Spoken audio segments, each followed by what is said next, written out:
Everybody, welcome to the Stratosphere Studio over on YouTube, rather. I'm your host, Bill Whittle, with the tornado hair. It's going to be resolved tomorrow. You'll be pleased to know. I'll be pleased to know I'm getting a little tired of this shaggy. Or Scoob. Need some Scooby snacks. I hope everybody's doing well. Off to a little, not so much a rocky start as just a throw it against the wall and see what stick starts today.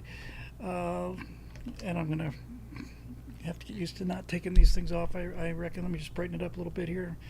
A little gloomy in here. I hope everybody's doing well. We'll get to the comments and all that jazz. Hi, everybody. And there's our regular folks here. Join them, that crowd. There we go. Am I in business? I don't see a show. But people are commenting as if I had a show. Let me refresh the page. There he is. Okay. Yeah, so I hope everybody's doing well. Let's see what we got today here. Seems like there was something half interesting going on, but that's not likely. Oh, I spoke to Steve Skinner earlier today, the guy who wrote the Frank Luke book. I was happy to get back to the Frank Luke thing for a bit. Somebody had recommended, back when we were talking about an actor for this, somebody had recommended somebody who had been in the Hyperions as a Frank Luke actor. So I threw together something for this guy, Steve, to look at. I'll drag it into this, into these two windows. Is it Tyler Buchanan? Is that right? Have a look here. Hang on, sorry. It's all new to me.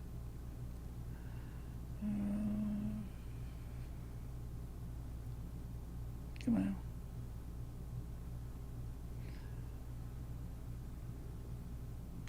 Should be pretty easy to see, but it's for some reason not. Come on. It's just one of those days, gang. You know, it's not a bad day. It's just one of those days where you just kind of like, wow, okay. Frank Tanner, not Tyler Tanner. Here's here we go. Hang on there, YouTube. Be with you in a second. And just threw this together just as a. Oh. Just as a kind of a look-see. They've got, they definitely got something in common.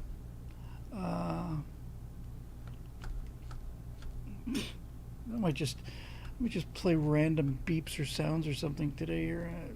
Where'd it go?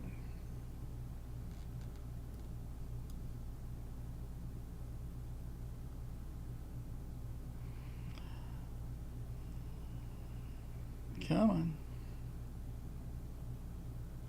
Here we go.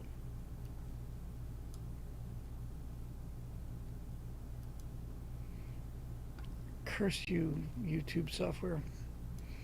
Yeah, so this is, I know it's, I just slammed this together. I'll get that picture fixed in a minute there, YouTube. But it's not a bad match. I mean, they've got something, you know, they've got the same kind of vibe. They look similar enough for people to buy it, and he's got a lot of charisma, this guy. And he's got the same facial structure, very, very similar facial structure. So, and plus apparently he's a good actor too. So that doesn't hurt. You age him up, give him some makeup. I think it's a good match. John Pershing wanted to know about a cure for something Natasha was suffering from. That's a medical question. I'll take that right away. So let me just turn off these pictures here and get my YouTube centered again. Not you. You. It's like slippery. It just every time you touch it, it's Streamlabs Desktop. It's by the same people that make OMS, which seems to work so well. And I'll turn you off. There we go. Okay. Yes. So my lovely wife Natasha was suffering from vertigo, and pretty debilitating vertigo, and and uh, it can be caused by something really simple. You inside your inner ear there are three different tubes of fluid, very small, and they're all at right angles to each other. So the fluid stays still when you move your head. The fluid stays still, but the hairs in these little canals move, and when they interact with the fluid, those little hairs send signal to your brain, and they tell you when you're upright or out of balance, when you're falling and you're turning, and they're responsible for walking and all the rest of that stuff. Occasionally, a crystal can get stuck. Some little crystal can form in there, and as the crystal floats through these rings, it brushes up against those hairs and gives you the overwhelming sensation that you're falling, and and it can be pretty overwhelming. It was pretty nasty for Natasha. We were thinking we'd have to go down brain scan route. I'm just doing this because somebody asked the question again, and I'm just take me a second to get it out of the way here. The term for it, the official term for it is benign paroxysmal positional vertigo. Benign means it's not anything particularly wrong with your brain or anything. Paroxysmal means that it comes on suddenly. Positional vertigo means just you get the feeling you don't know where you are. Now, as it turns out, there is a very, very simple treatment for this called the Epley maneuver, and there's a number of videos on YouTube about them. I think we tried this one.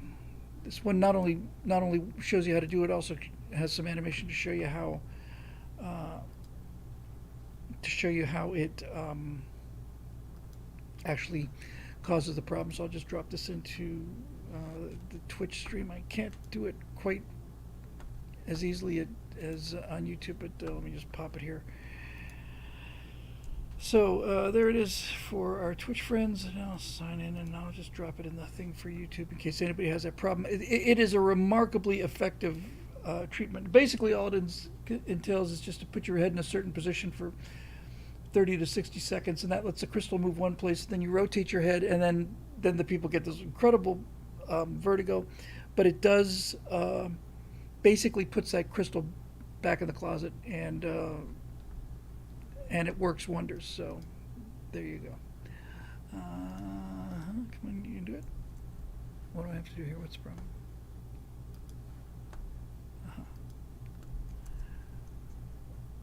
And there it is for YouTube. Okay, so otherwise things are moving along. It's good to be talking about the Frank Luke thing again. I'm going to be out of town on the 28th, 29th, and 30th for Dick Rutan's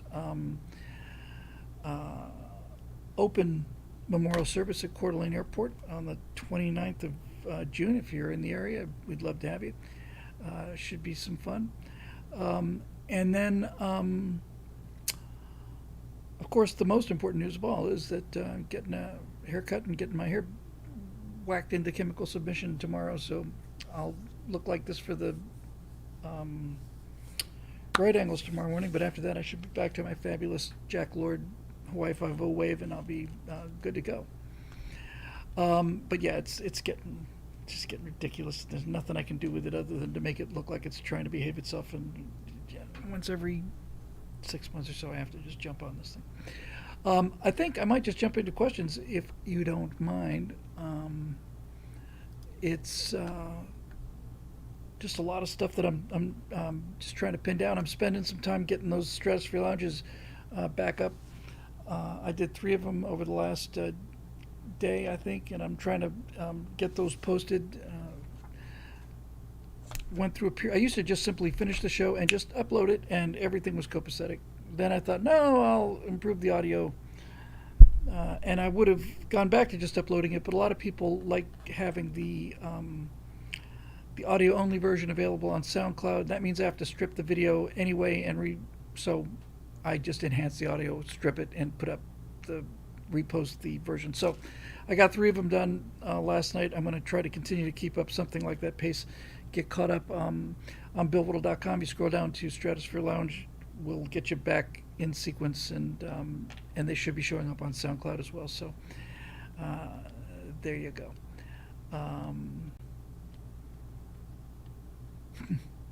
As Fendi says, if Frank Luke were alive today, his email would probably be fluke@gmail.com. That's an interesting thought, actually. Hello, Marusha. And yeah, so let's see what we got in the wonderful world of questions here. Because I'm a bit peckish, actually, and I didn't get any lunch today because I was slaving over a hot monitor. So let's see what we can do here.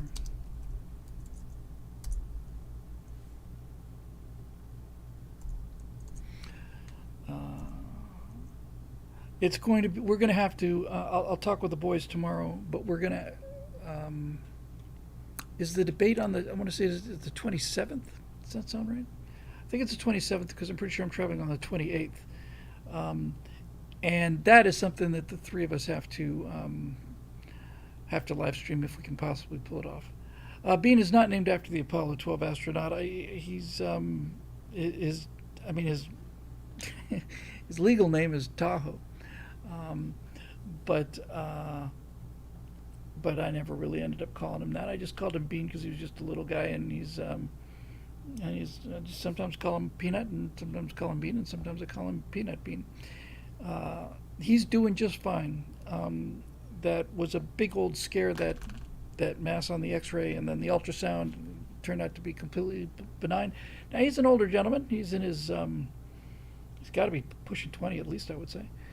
But he's having a fine old time, and he's just a good boy, that Bean. A lot of people said, you should bring him into the show. I might just actually do that. I just might. It'd be fun to show him off. He's a one-toothed tiger. He's going to get shaved when he gets his new insulin in a week or two.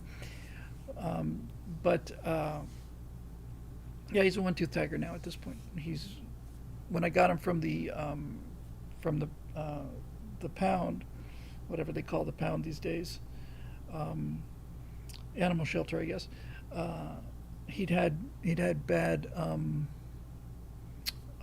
back teeth, and the vets recommended taking them out. And I thought, well, let me think about it. Then they fell out, and then he lost one of his two fangs. Then he lost one of the bottom teeth. Then he lost the other of his top fangs. I just got one tooth down here. He's a little one-toothed tiger, and sometimes he gets caught and kind of walk around like this.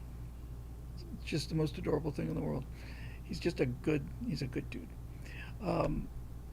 And he's gets his 2 shots a day, and he's as happy as he can be. Two times, I think about a week, maybe 2 weeks ago, Natasha was heading out to her car. I was staying home. She was going out to do a fashion thing, an art thing with some friends, and she said, "Oh, Bill, you have to come out and look at the sky." And there in the west was this ribbon of white, which was the SpaceX launch, which we just missed. And I thought, damn it. And then last night, we're walking out to the car together in Culver City, and we look up and we see the exact same thing. And this time we can see the second stage. The first stage had just separated, and I thought, man, if I'd been 30 seconds earlier, a minute earlier, I got that great app that Steve recommended. But I guess I have to keep that thing open all the time, because that was 2 launches from Vandenberg at the perfect time for the lighting, when the rocket leaves a plume, the sky is dark, and it was just gorgeous. David Booty says a Falcon Heavy launching tomorrow afternoon. Yawn. That's wonderful. I was thinking that last night. It's like, oh look, and then I thought, we're going to be about as common as jet contrails in the not. Well, it already is pretty much as common as jet. Oh look, it's a SpaceX launch. I just missed it. Too bad. I think. Does the Pacifica Hotel still exist in Culver City? Oh, that's a question from Swen Nasarema Will. Swen, I know the hotel. I'm virtually positive it does still exist in Culver City. I've only been there twice. It's a very cool place. The Franklin in Hollywood, that's also an extremely cool place. But back to the SpaceX thing, it looked like my dream scenario was coming true for the punishment of the guilty. It looks like, well, it doesn't look like the Dragon. I mean, the Boeing Starliner is going to be able to get back to get back to Earth. There's some discussion. Latest I heard as we record this, that they're saying, "Oh no, no, we can do it. We can bring them back. Don't worry. We'll just need to work on it another week or two or month or two." But I'll tell you something. If those two astronauts on the Starliner uh, end up getting killed in that thing on the way back down, that'll be the third time that NASA's murdered astronauts. And I say murdered as opposed to died heroically, because if something happens to these guys on reentry, it'll be the third time that NASA knew there was a problem and flew anyway. Especially since now they could take a deluxe ride back on a Dragon capsule, which would be the ultimate humiliation for Boeing, the ultimate triumph for SpaceX. And this is what I would like to see, because I think the thing that impresses me the most these days about SpaceX is not what they're doing in space, it's just how fast they're building the pads. You know, they're constantly just rebuilding that spaceport. And we got tanks here. Oh, we'll move those tanks. How long do you think that'll take? Well, if it's the government, I think we might have them out of the way by 2026 and have the new tanks erected, I would say by 28, 29 guaranteed. For Elon Musk, it's like, I want him up on Tuesday. Yes, sir. Here's your check. Go. So it just gets, actually, SpaceX gets more impressive every day to me. I think the next test flight is due in the next couple months, so I don't think it's going to be much longer than that, maybe a month and a half away. And this time they're going to try and catch the frickin' booster with the chopsticks, and I'll bet they do it too. I know they'll do it. I don't know if they'll do it on this next flight, but I'll bet they'll do it. It's in July. A manned SpaceX launch coming up in July. Dragon might need notification to dock to the station. Because need modification to dock to the station, is that because the bloody Starliner has taken the port that SpaceX usually uses? Because I'd say cast that flotsam adrift. What a freaking joke. Um, but Starship now. I mean, I'm seeing the new drawings of Starship Mark II booster, and the Mark II second stage, top stage, and it looks like, just looks even cooler. So, just if it turns out that the Starliner is blocking the docking port, to just kick it. Is it flotsam or jetsam? I used to know the difference. I know that flotsam is stuff that floats on the water. I don't remember what the difference between that and jetsam is. But my God, has a company ever taken a bigger, faster fall than Boeing? Not even Disney fell this fast. It's catastrophic. And I saw the CEO being, Josh Hawley was raking him over the coals saying, "You made $32 million last year." Yes, I did. I have no problem with him making $32 million in a year personally. But is it jetsam on the shore? Good. That could be right, Steve. But you get $32 million a year if you're worth it. And this guy's saying, we have a culture of safety, and we're proud of everybody that we have at Boeing. We're proud of everything that we've done. And Josh is saying, honestly, are you seriously? Are you really going to stand there and say that? Yep, apparently so. Battle Smurf is saying, here's an image, get their pickup at the space station by a space Uber because your current ride is busted. Yeah, that's if Elon was really, and he is, if they have to go get him with the Dragon, then honestly, that the inside hatch of the outside of the hatch, the actual hatch, not the nose cone, but the outside of the actual hatch on the Dragon should say Uber on it. That would be frickin' epic. That would be the most perfect, backhanded, gentle smack, hey, sorry guys, you're having car problems, your Uber's here. So Yeah, Boeing moved to Chicago, where you can get sued easily, and there are no engineers there. They owned Seattle. They had the largest facility in the world. They were humming along, and then they moved to Chicago, and then the company was taken over, and they thought, oh, well, everybody loves Boeing. Everybody trusts Boeing. We can just start taking all of the, you know, money we used to spend on good engineers, and we'll do the whole diversity, equity, inclusion thing, and it's going to happen, man. It's going to happen. I heard a report a couple days ago that there were two cases where Southwest Airlines 737s, this is a pilot problem, apparently not a Boeing problem, came down to within 400 feet of the water on an approach or something like that. I mean, how does that happen? Oh, here we go. Here's the answer for us. Um, I always like learning things or relearning things. Our friend Effet Geek Arizona says flotsam refers to wreckage or cargo that remains afloat after a ship is sunk. It can also describe goods that are floating on the surface of the water as a result of a wreck or accident. In maritime law, flotsam can be claimed by the finder unless someone else establishes its ownership. Okay. Jetsam, on the other hand, refers to cargo or equipment that is intentionally discarded from a ship or wreckage to lighten its load and prevent it from sinking. Jetsam can also include goods that are thrown overboard to lighten the ship, and they usually sink to the bottom of the ocean.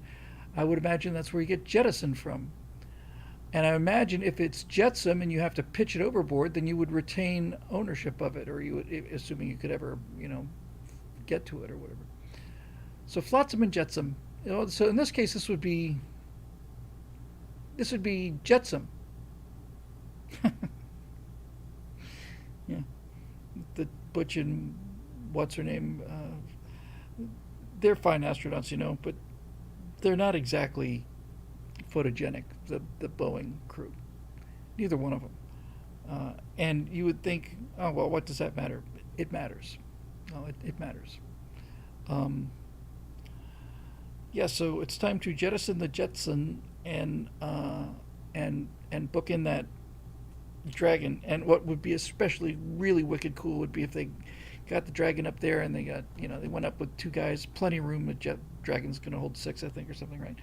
Get up there and they say, "Hey guys, glad we could help." No, it's a tough business, the space business. Don't feel bad about it. It's just we got to go. We don't have a lot of time to hang around here. So y'all packed, ready? The dragon should be at the space station for like 11 minutes. We really got to move. I know you guys got all the time in the world, but we got things we got to do. We got to get back there. So just hop in the car and let's get the heck out of here. Hey, Lapco 92. Bill, even Bill, I dare ask you about how you know what I nag because I'm interested in to see what Natasha thinks of it. I'm in OKC. We had a Southwest flight drop to 620 feet, 9 miles out from Will Rogers. When you say you had a Southwest, oh, that was in Oklahoma City where that happened. Yeah, yeah. Um, what, man? You know, I really Southwest has said we're looking into the situation and we're dealing with it very seriously. I'm sorry, but I didn't invent this whole DEI thing. I would like to see a photograph of those two crews. I would really like to see a photograph of those two crews. And I get the feeling that if I was in damage control mode for Southwest and they were both silver haired, 45-year-old white male aviator, steely eyed missilemen, I think I'd be already seeing that photograph. I don't know. We'll see. But thank you for the super chat, um, Lapco. So we'll see. Um, and it's hard for me because I love Boeing's. I love Boeing jets. I love them. I think they're awesome. I think the 737 is a great jet, uh, and it's been a great jet for freaking 50 years now, nearly 40, certainly. Um, yeah, and David Booty, by the way, says the capsule's not that photogenic either. It's true. It is an ugly capsule with those things down the side and that skirt on launch, and it just looks like a like a really excellent, really top notch science fair project from Johns Hopkins University. That's what it looks like. Looks like, whoa, these kids did an amazing job. Look at that. But it doesn't look like it's finished, and it never. It's a hideously ugly capsule, and it's junk. And did they put solar panels on the back? Isn't that what I saw? That they've got the whole back of the thing. Just come on, come on. Tim Morris, USA. This may win the internet for the day. Certainly may win. May certainly win the Stress for Student for the day. Replacing titanium with diversity as their strength was a poor decision. Yeah. What's the structural strength of diversity? It's not. It's not as high as you would hope. Wow. Wow. Okay, let's see what we got here. I think we have 6 whole questions, and 6 questions is 6 questions. We're gonna go by quality and not quantity.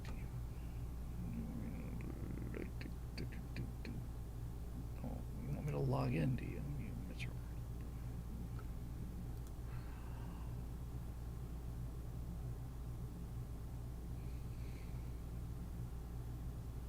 Yeah, Lapco 92 says my gut screams the most diverse plane record.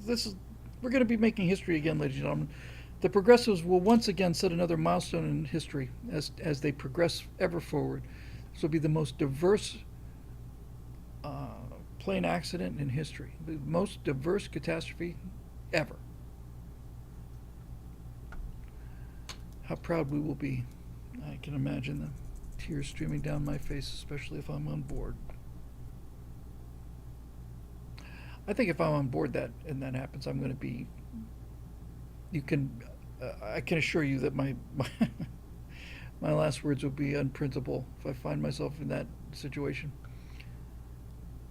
But we're joking about it, but it's going to happen, and then the question is, and they're going to blame Boeing like it's Boeing's fault because of a manufacturing issue, when in fact it's a management and priorities issue that created the manufacturing issue. Okay, here we go. I'm getting suddenly hungry, very quickly. Thank you for curating these, Marisha. I remembered the curation this time. I'm very grateful. Let's see. Okay, so topic from Marisha Dark. Tom Bombadil and Galadriel. We were talking, I think, last episode about how well Peter Jackson and his wife and the other writer. Notice how I went down in specificity, 3 steps there. What a wonderful job they did of taking this enormous amount of material in the trilogies and taking the stuff that absolutely needed to be there. The stuff that was cut, it made it better by cutting. And one of the things that was cut was Tom Bombadil. And if you're not a fan of Lord of the Rings, Tom Bombadil, or Tom Bombadillo, was a guy who had a blue jacket and yellow boots and a red hat, and he's just wanders around, and just as the adventure starts going, they stop in and see Tom Bombadil before they get to Bree, I think. And it's like, what the devil is this? Hello, everyone, checking in. Hi, everybody. Why are we Tom Bombadilloing around here when we could be, getting on with the Nazgul and all that other stuff? So anyway, that's who Tom Bombadil is. Here comes Marisha's question. Brace yourselves. Mentioned last week that Tom Bombadil did nothing to help the Fellowship to take the ring to Mordor. I'd like to push back on that, but of course it's Marisha Dark who push back on everything. One of my favorite channels for in-depth lore on Tolkien, Game of Thrones, and other fantasy series has a video talking about how Tom saved the hobbits from the Barrow Downs and gave Merry the only blade that could harm the Witch King. Here's a link. So it was Tom Bombadil, I think, who provided Sting.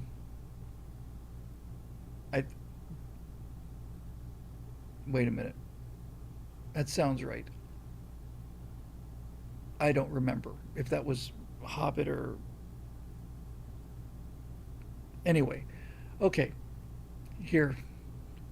Then he should have just walked to the side of the road in the movie, handed him, lobbed a sword at him, lobbed a scimitar at him, and then just...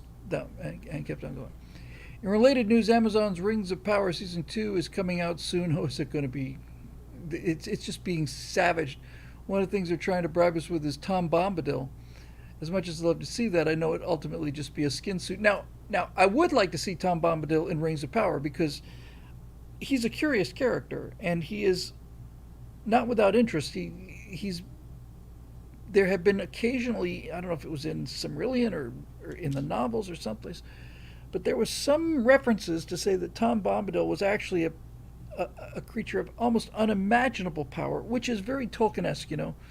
This guy is like one of the ultimate Maya or something or more, and he's just a goofy kind of that would be right up that would be right up James not James J.R.R. Tolkien, Ruler Rand Tolkien. James Ruler Rand Tolkien, whatever. Speaking of Rings of Power, I agree with you that the execution was terrible. I feel at least I can defend the idea of a young warrior Galadriel in principle. Hear me out. Okay, I'm hearing, but I'm not anticipating great deal of affection. I feel it. Okay.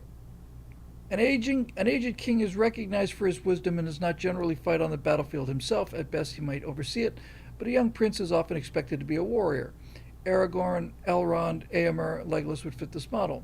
I think you'd agree there's no contradiction between these things for men. Correct. So far, so good. While not as common, the canon has already established that at least a handful of female royals can be warriors in their youth: Tauriel, Éowyn, and Arwen. Okay, given that, it would not make sense that an elven princess like Galadriel could be a fighter in her youth and outgrow that to a more dignified role as she ages into a queen, just as her male counterpart would. Again, set aside what she can do, magical backflips, and goes to praxis rather than theory. Okay, practice, I guess. All right. So you're claiming as your what's the word I'm looking for? Your legal precedent. You're claiming Tauriel, Éowyn, and Arwen. It's been a long time for me to remember Tauriel. I don't remember any details of that, but Éowyn and Arwen I can get to. Éowyn wants to be a warrior, but isn't. Éowyn is a wonderful character, and she plays a critical role. I mean, she kills the Witch King, so it's not a trivial thing. But Éowyn doesn't kill the Witch King as a warrior. She doesn't outfight the Witch King. On the contrary, she's standing there shaking like a leaf, holding her spear and her shield, and it's just raw courage to defend her uncle that keeps her going, which is how it should be. I mean, that's how it should be. She's scared out of her mind. She doesn't know what she's doing. The first swing of the mace shatters her crummy shield and breaks her arm, and she's just standing there beaten and ready to be wolfed down by the frickin' creatures whose names I used to know back when I had brain cells available. What were they called? Come on. This is terrible.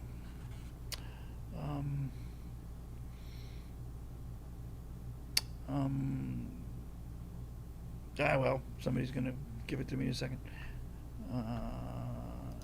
She does it out of courage and out of love. Nazgul. Yeah, no, the creatures.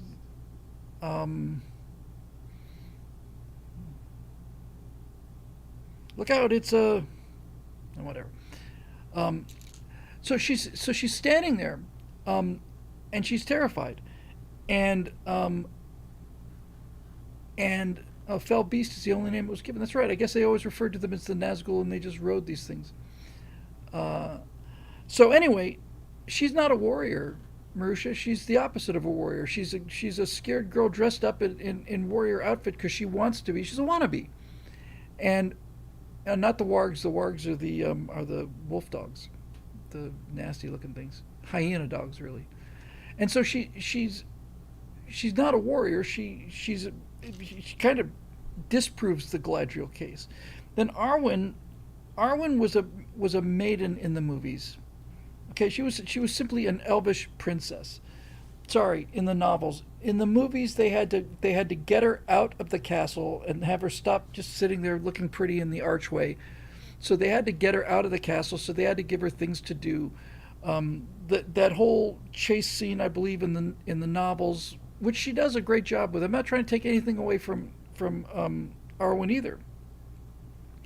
But Arwen is not a warrior. Arwen is out there looking for Aragorn, and she finds this dying hobbit, and she throws him on his horse, and she's wearing, chiffon or whatever the hell she's wearing, and she's not a warrior. She's not fighting them. She doesn't have a shield. She's got a sword, but that's mostly for self-defense and for sneaking up on Aragorn with. So no, I don't buy it. And if you've got a king and he's getting older, then that's what princes are for, not prince. You don't send princesses out to fight these fights. The reason I'm such a, a, a stinker about this is because it breaks the rules of the universe, and it defies logic, and it does it for no reason other than a political position, and it happens to be a political position I'm opposed to. There is none of these. Arwen could not stand for 10 seconds against any other elf. I almost said any other man, but the elves are, all right, give you a little elf action there. And the reason that Eowyn is sent to take the children and the women into the caves is because she's going to get massacred out there. She's not going to kill 5 of these things and then die heroically. They're just going to beat her to pulp. And the beautiful thing about that aspect of it is, this is the thing about Eowyn is, Eowyn addresses the issue, which is really the issue that no one is talking about, and that is the envy and the desire that some women have to be able to do things like men. That's what Eowyn is about. She wants to be a man, and Tolkien, being a human being, decides to not turn her into Thorette. Whatever the name of that character, that 5 foot tall frickin' Natalie Portman with her CG enhanced muscles, holding on to Mjolnir or whatever the name of the frickin' hammer is. Hammer weighs more than she does. There's no way she's holding that hammer. And when she is holding the hammer, I don't believe it. And when I see Scarlett Johansson knocking out 220-pound guys, punch, punch, punch, I don't believe it. And when I see Warrior Galadriel with her crummy armor doing sword tricks that are so slow and so, just her whole swordsmanship, just the actresses is just so weak and so lame, I don't believe it. It takes me out of the movie. And it's not supposed to take you out of the movie. And the reason it takes me out of the movie is not because J.R.R. Tolkien made a mistake. It takes me out of the movie because these woke, jealous, envious D-bags with no accomplishments whatsoever just think you can wish yourself into heroism. It's the same thing with Rey Skywalker. What did she ever have to do? Nothing. The feminists and the gamma males that write these things say, ooh, well, she wants to be a warrior. Well, who am I to say that she can't? It's the Leon Thomas argument. Who are we to say that she can't be a warrior? If she wants to be a warrior, it's not fair for her not to be a warrior. So we'll just change the rules of physics in the universe in order to make sure that one person's feelings don't get hurt. This Leon Thomas thing is like, I want a chance to compete, and I feel like a woman, and it's not fair to me to not be able to compete. Well, guess what? If we're going to be fair to your feelings, then we're going to be unfair to the feelings of 20 million young female athletes, and I don't see how that's a trade that's worth making. And it's the same thing with this. If this blonde chick Galadriel in Rings of Power is a great warrior, then the term has no meaning anymore. It no longer means anything.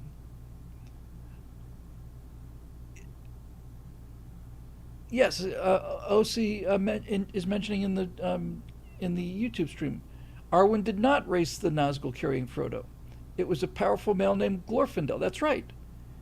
That's exactly right. They had to shoehorn, as I said in the beginning, they had to shoehorn her into that role in order to get her out of the palace because they needed a love story. The Lord of the Rings is not a terribly romantic story, and you've got to have some romance for your. This is the irony, right? The irony is what they did with Arwen, and I thought Arwen in the movie was terrific. I thought she walked that line perfectly. I thought she was just tough enough. I thought she was certainly brave. She was filled with remorse and filled with grief, and she was terrific. I don't have anything negative to say about the Arwen in the movies, because Arwen didn't stand there and fight the Nazgul 9-1 and kick him over, and it was done in a way that didn't make me say, "Oh, come on." But she didn't have that role in the movie, and he had another one too. What was it? In the books, and in Tauriel did not exist in the book. Who's Tauriel? Is she the one in the Hobbit? Is she the love interest of the sexy, the one dwarf who the boy band dwarf guy in the Hobbit? That was a catastrophe. The Hobbit, a catastrophe. When yep, okay, so she's not real either, and we're gonna have this is really, Peter Jackson really needs to be ashamed of himself. Peter Jackson it's an interesting subject because it's specific. Put aside the fact that The Hobbit should never have been a trilogy. There's not enough story there. Put that aside, okay? Just assume that somebody handed Peter Jackson The Hobbit and said, "Hey, you did such an amazing job with Lord of the Rings. That movie never should be remade. They should never do anything ever again with Lord of the Rings because it's perfect. It cannot be improved upon." But let's say you're making The Hobbit and you've got a problem. And the problem is that you've got, how many dwarfs was it? 11? Was it 11 dwarfs? So you want, this is why The Hobbit is not even in the same, it's not even holding the coat of Lord of the Rings. The Hobbit is a kid's story. It's a bedtime story. Lord of the Rings is a masterpiece. But what he did, because he's writing a book, so he had, what was it, 11 dwarfs come in, right? And they've all got different names, and the names are kind of stupid too. I mean, but since they're written characters, they're identified by their names. But now if you're going to make a movie and you've got 13 dwarfs, so you got 13 dwarfs now, and they've all got to be different characters. Now, if they all look like real dwarfs, like Gimli, for example, Gimli looked like a dwarf, and all of the other dwarfs look like Gimli. But by the time you get to the movie version of The Hobbit, you can't do 13 dwarfs that look like Gimli and that you can tell apart. So he had to individualize them. And instead of individualizing them as dwarfs, he ended up making them into, jokes. They're just jokes. They didn't look like dwarves. Now, Thorin looked like a dwarf. Thorin was freaking awesome. Thorin was a fantastic character. Thorin was as good looking as you could expect a dwarf to get. But then you've got boy band guy, you've got floppy hat dwarf, you've got the fat dwarf, okay. You've got, I'm trying to separate them out of the old guy, the old dwarf, he was great too. He was terrific. But they Crispy Mofo 1776. He's exactly right. They look like Klingons. That's what they look like. They look like Klingons. They didn't look like dwarfs. Bomber Beaufort, God.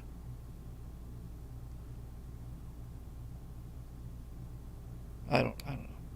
It was a goat rodeo, and it was Fist Rockbone and Black Hard Cheese and all the rest of those. Now that was genius. That was comedy. So I'm afraid I'm going to have to agree to disagree with you on this one, Marusha. There's no justification for having a teenage princess of the blood, somebody of that level of importance, running out there slashing away at people. And there's no reason for it at all. Elrond had to do it because Elrond was the prince. He may have been, who was that?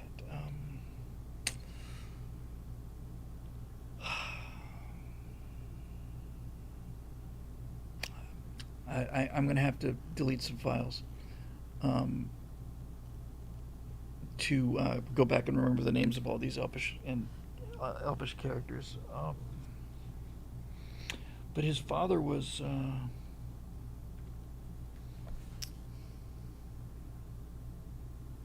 it's a compound name, unusually enough. Was it Glorfindel? No, that was the guy we mentioned earlier. Anyway, you get the idea. Not buying it, I'm afraid. Sorry, hard pass. Moving on, Eric Blake. So, Bill, in light of your fully expected answer to my Elon Musk theoretical last time, allow me to propose a more direct scenario. All right, here we go. Imagine, if you will, an aspiring hotel manager who isn't familiar with Bill Whittle, scouring the net for insights on how to do it and do it well. I come across a series of videos on how to run a hotel or what have you, and upon checking them out, I discovered that the guy who's doing the video has never run a hotel, has no intention of ever running a hotel, but see, his father was a hotel manager. And, okay, at this point, Bill, in all probability, new hotel manager me is raising an eyebrow and is thinking, why would I want to watch this over some actual first-hand advice from experienced managers in the industry? What value could I possibly gain from second-hand advice from someone who's never done this himself and never will?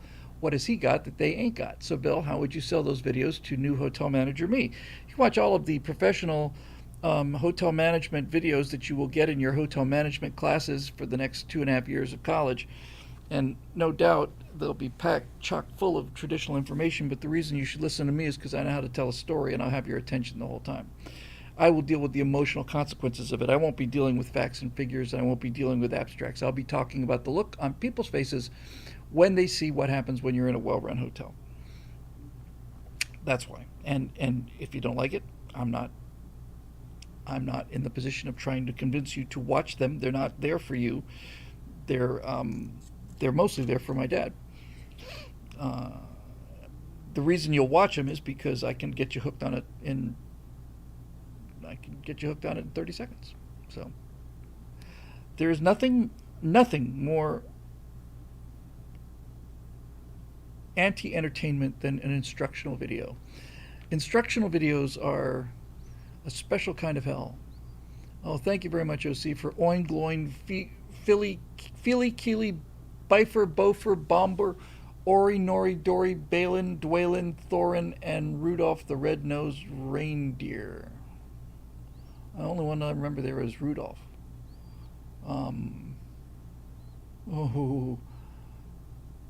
Fenrir Fire. I'm embarrassed and ashamed to admit how much I love that comedy verse, which I'm certainly not going to repeat here, but hooray for you. You're on the right track. So that's how I would do it, Eric. It's all about storytelling, my boy. You can teach anything to anybody if you can get their attention and hold it. That's the trick, you see. Ian Nolan. Hey, Ian. Bill, you've asked rhetorically on the Thursday night stream if there's a button to save the sim in a forever happy or forever sad location, who would choose sad? That is essentially a question I've wrestled with for a long time, but then I found a different perspective. God is offering the question, do you want your save to be with me or off on your own? That's a very, very interesting definition of hell, by the way, and I think it's a classical definition of hell, is that hell is not so much the fiery place where the devil lives and you're in a state of constant boiling oil. The sort of the metaphysical, classical vision of hell is utter alone. You are utterly alone. You're cut off from God. You're cut off from other people. You're cut off from everything. Hell is isolation, and that's an interesting start to this question. If you choose to go off on your own, the experience will be axiomatically as hellacious or not as you are a person, which is horrible for the Stalins of the world and probably much more bland for the non-Stalins of the world. If you want to be with God and all the goodness and joy he offers as the creator of our beautiful universe, he just requires the acknowledgement that he's God and you're not, and that you're willing to give up the ideas of your life that aren't worth bringing into an afterlife as perfect as he is. Hope that gives you some food for thought. And yes, I do believe the primary vehicle he gave us for understanding this choice in his living word is his living word and Son Jesus. Well, it's hard to argue with any of that. I was trying to, when I was talking about saving a character to disk, essentially, I was trying to depersonalize it as much as possible and to get rid of as much of the I don't buy any of this religious nonsense thing. I wanted it mechanical. Would you save the character, yes or no? And then you're really talking about, if you're going to keep the analogy intact, you're going to take them out of this one sim and put them in another sim called an afterlife sim. But I wasn't really getting at the mechanics of the analogy. I was simply trying to get to the emotional truth of the act. If you had something that you loved and you could save it, would you? And I think the answer is yes. And if you could save it, and even if it was no longer in the game, even if it was no longer a player, wasn't adding anything new anymore, you're basically just putting it up on a shelf someplace. Would you want to put it up on a rough wooden shelf with splinters in the cold and the dark, or would you want to put it someplace nice and warm with velvet padding and a beautiful point spot on it? You know what I mean? This is the essence of the argument. If this is a sim, then there is a person that wrote the sim, and I was talking with Phil about this yesterday, I think it was. The question is, there's so many people who are so devoutly against the idea of religion and God. They think it's for hicks and rubes, but they are perfectly willing to believe that this might be a simulation. If that great charlatan Neil deGrasse Tyson were to come out and say, "I'm pretty sure we live in a simulation," then a lot of people go, well, if Neil deGrasse Tyson believes it, then I guess we must be living in a simulation because that's what the science is telling us. We're going to follow the science. Okay, you're living in a simulation. Congratulations. It's run on an incredibly powerful quantum computer that takes up 75,000 galaxies worth of energy and all of these other things that make it all concrete and materialistic, so you're comfortable believing in it because it's materialistic and you're a materialist and you can get this and it's all a simulation and you're still stuck with, if it's a simulation, who wrote the code, and more importantly, why? Why? They cannot come to grips with the fact that that simulation theory is intelligent design. Period. It's creationism. And there is no, and it's not creationism or intelligence design once removed. It's straight up into the vein directly, intravenous intelligent design. You are living in a machine. You are a set of instructions that perceives itself to be in an environment, and you are behaving in certain ways based on how you're constructed, and people are fine with that. Oh, well, that just means that that's not God. You see, it's a giant scientist. Okay, well, of course he's a scientist. And many other things. By the way, I will say one little sliver to this simulation theory thing and creationism and so on. We talk about this idea of multiple universes, right? This multiverse where one quantum decision happens and the universe splits off and does something different, and so on and so on and so on. And that thought occurred to me. We're so used to thinking in time, so when we think about the multiverse, we think, oh, something changed, so now we have a multiverse, and we're still thinking about it linearly, and we're still thinking about it in terms of time. But it occurred to me that if this whole thing is in fact a simulation, then the multiverse is not necessarily another place, it's another run. It's another run of the simulation. That's something we can just barely get our monkey brains around. We just barely have the horsepower for that. It's like something happened differently here. Okay. But it could have gone another way, right? Yes. So, well, it went another way when we ran it again. You see what I'm saying? Instead of you having to spin up an entire whole new universe of all of these things, you can just simply say all of these random variables mean that something happened differently than this time. And instead of just splitting off into different things, it's like, no, one time when we ran it, it came out this way. When we ran it again, it came out the other way. I had this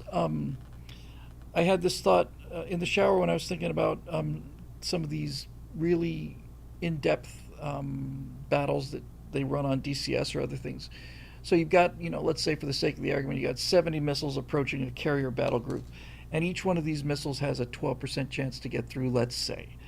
That means that as the game is running cycle per cycle per cycle on the intercept, whatever the case may be, it's got a 12% chance of that missile to cut through. Well, if you're launching 70 missiles or 200 missiles, and each one of them's got a 7 or 12% chance to get through, that means you're rolling dice a lot, which means that the battle will never, ever turn out the same twice. It will always be different.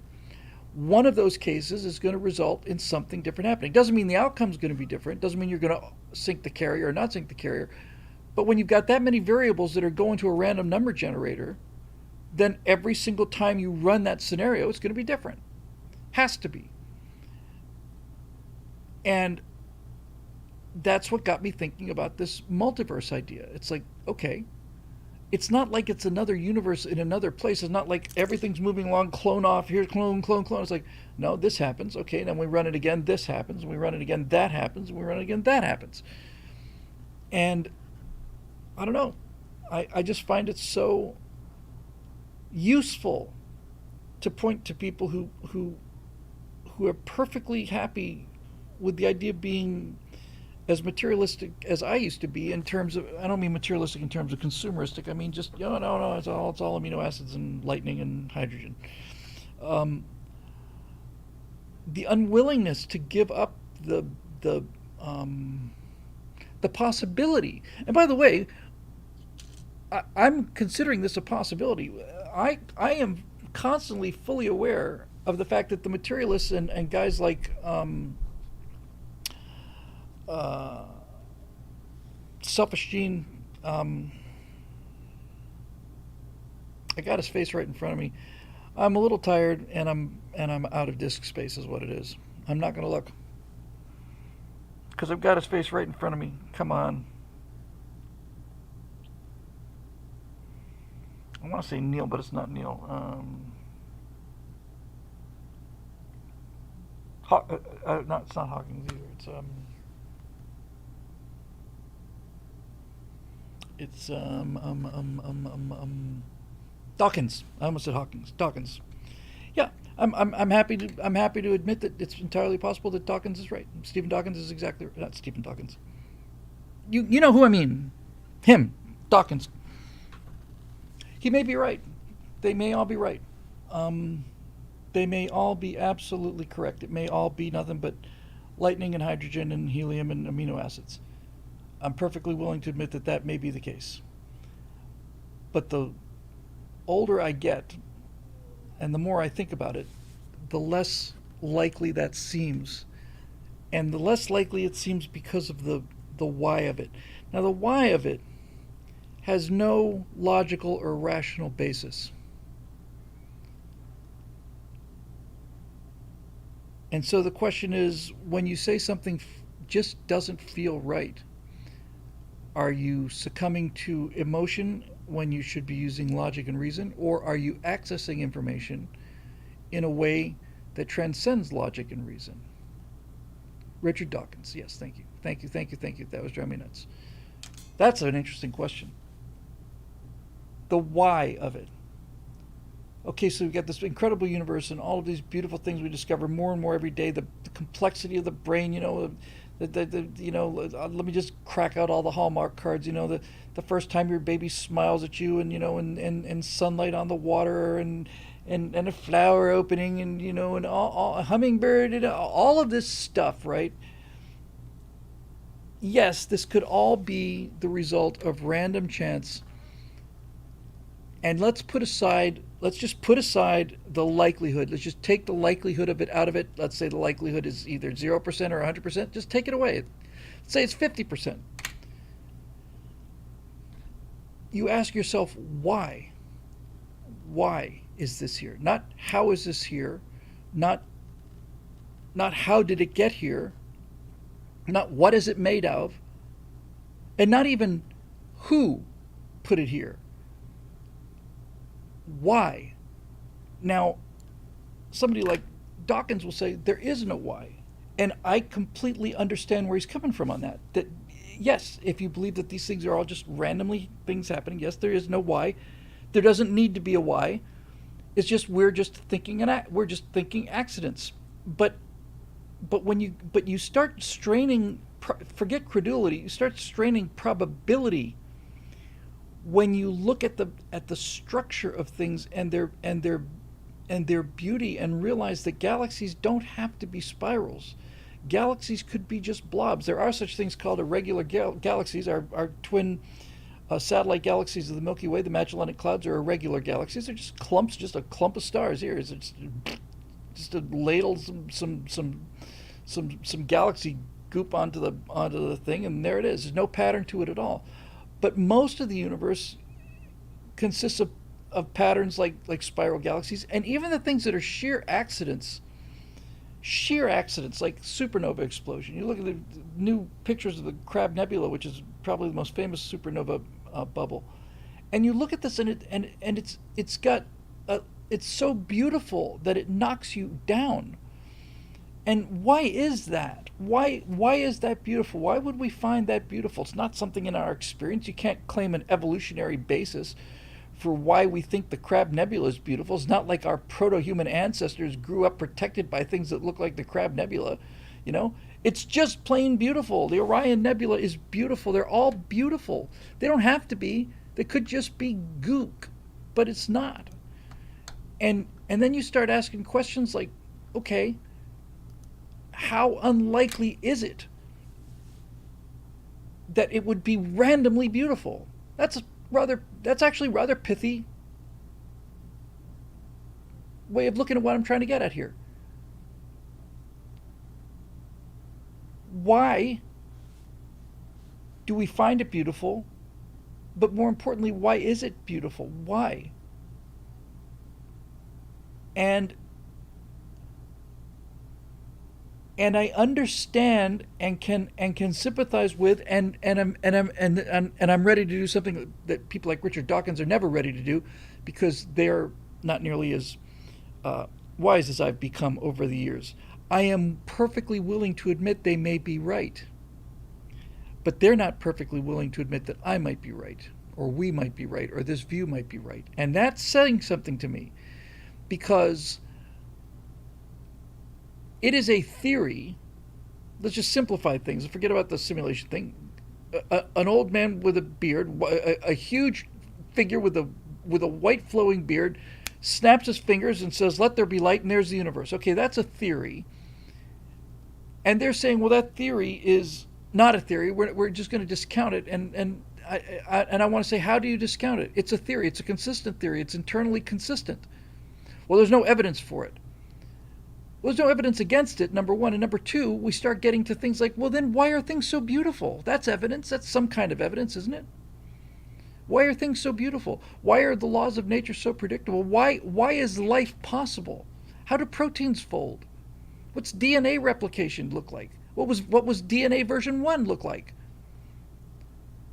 No evidence against it is not how science works, but Marusha says, yes, but as scientists, they should understand if there's no evidence against it, then they can't exclude it. The scientific method says that that is a scientific statement.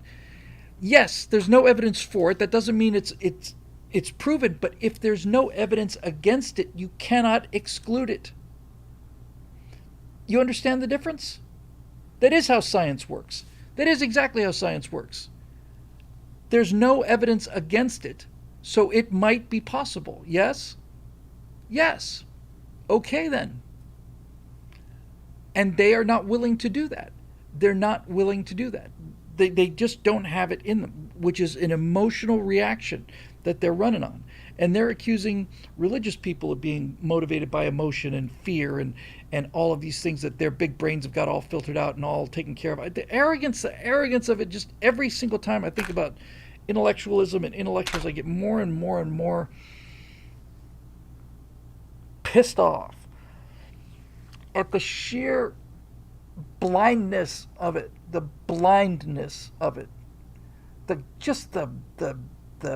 fatuous, smug certitude that they've got this whole thing figured out, and I can't stand it. And Neil deGrasse Tyson is their golden calf. I have never seen. You have to go back to Vanilla Ice to find that level of celebrity attached to that level of ability.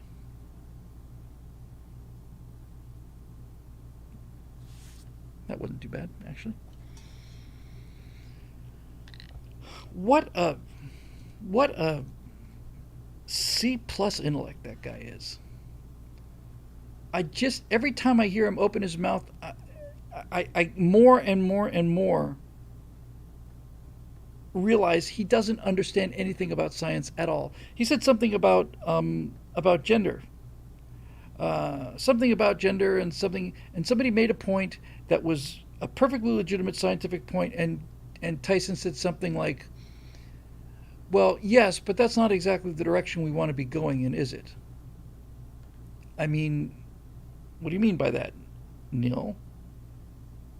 By the way, this thought occurred to me. How much of his cachet do you think, Neil deGrasse Tyson, how much of his intellect do you think is a result of the deGrasse? What if his name was Nick Tyson? Or Bob Tyson? Suppose it was Bob Tyson. Suppose his birth name was Robert Tyson. Yeah, what's your name? I'm Bob Tyson. I'm a scientific expert named Bob Tyson. It's the Neil deGrasse Tyson. Half of his credibility is the deGrasse. I'm telling you. And that's what he can do. He can go out and touch some of deGrasse. Because he needs to get outside. He is such a... The thing is so annoying about him is he's just this fatuous, watching him wallow in his own, magnificence, and he's not even perceptive enough to realize that he has nothing interesting to say. And Bill Nye the Science Guy, he's another midwit. There's nothing wrong with being a science popularizer. That's fine. Yeah, wallowing in his own crapulence. That's fine. That's a noble thing to do. I popularized science. I taught astronomy. Jack Horkheimer was a science popularizer. Jack Horkheimer wasn't a brilliant astronomer by any. Jack Horkheimer wasn't even an astronomer. Jack Horkheimer was an entertainer. He was a writer. He was a genius. But he didn't pontificate on things. In fact, when Horkheimer was on his game, which was a lot of the time in the 70s, he was doing pretty much what I'm doing now, and that is, rather than simply dictating the magnificent wonder of the universe, he was asking questions. If this is true, then what about this? And if we're just a tiny little speck, if we're all just little tiny little specks in the universe, what about the entire universe that lives inside us? What about all of the bacteria, and what about all of the atoms and the quarks and the particles? We're universes unto ourselves. We're not the center of the universe, and we're not the fringe of the universe. We're right in the middle. There are things. There's a universe bigger than we are, and there's a universe smaller than we are. He's asking questions, and I just, I don't know.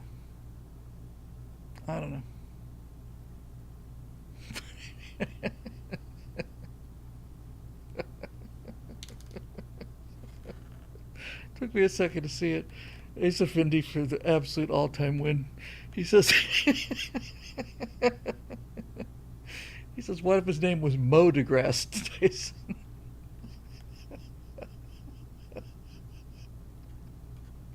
You done? You done talking? You done with your vests now? You got your embroidered vest affectation? Okay, thanks. Now it's time to go out and mow the grass, Tyson. Um, oh dear. And not that there's any. Well, there is a shame in having affectations, dress affectations. I don't know because I had an affectation for 5 years with a skinny tie affectation. I don't know what it was. I just saw. I saw the movie version of Hairspray, and I wanted to be.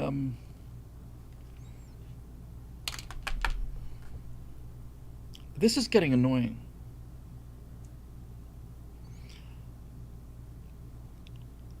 This is really getting annoying. These memory pauses. Corny Collins. I wanted to be Corny Collins. I wanted to be Corny Collins in the movie because I thought that dude was just awesome. I wanted to be Corny Collins with the latest, greatest Baltimore sound. Yeah, I love that. Nicest Kids in Town. That's one of my favorite pieces of video in the whole wide world. I just love it. Love it. Love the look. Love the suits. Love them so much I just wore them. So I have my affectations. Everybody's entitled to some affectations. But at least acknowledge your affectations. That's all I ask. That's all I ask. My needs are simple. Um, so, anyway, moving right along. An interesting question there, though. It was a terrific question, as usual. As usual. From the one and only Ian Nolan. It's a great question. Road Rider. Bill, my son-in-law, and then sheepishly my number 2 daughter, not the one you met in Monterey, declared that the entire Apollo moon landing couldn't have happened. You see, my son-in-law did research about this on the internet. I listened to all the simple and silly reasons he had proof. This is no kid, he's 40. I told them they can go on life thinking that way, and it just made me sad that 2 otherwise intelligent people were so wrong, uninformed, and just simple. But other than making me sad, I chose not to spend energy trying to teach or convince them otherwise. Sorry, not sorry, you're on your own, you two. The cultural and moral question is, this happened to you in similar circumstances. I know you don't have kids. Would you try to educate or convince them that humans got to the moon with slide rules and guts? Or would you triage them out and just keep moving on? Refer to what we saw as key points was like talking to a brick wall on them. Well, all I have to say about that is the work that I've done on what we saw is done. I would, if they were relatives of yours, I would say adjust the numbers to your own liking. I would say I will pay you $100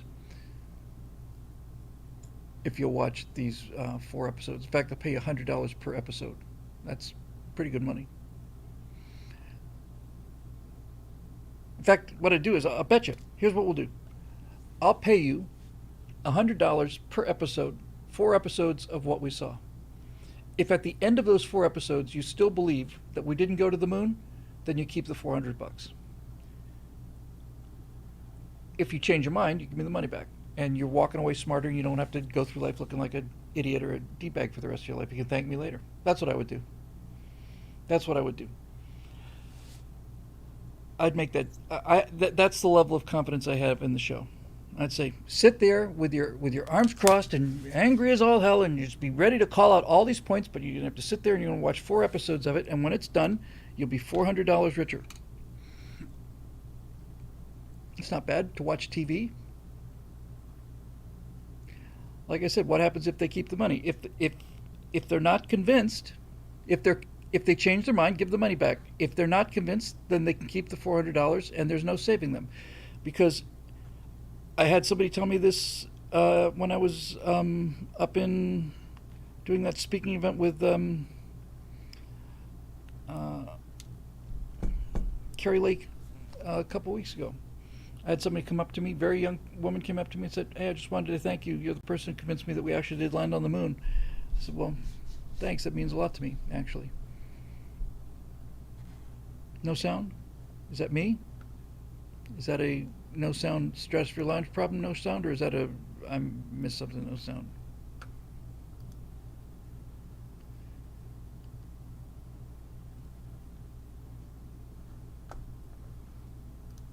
Hang on. Oh, somebody pulled off 4 episodes of what we saw. Okay, I didn't do that. So, what somebody else does is not my problem. Thank you for posing it. So, I do nothing. I see nothing. I give nobody to nothing. It's not my copyright violation. I didn't do it. So anyway,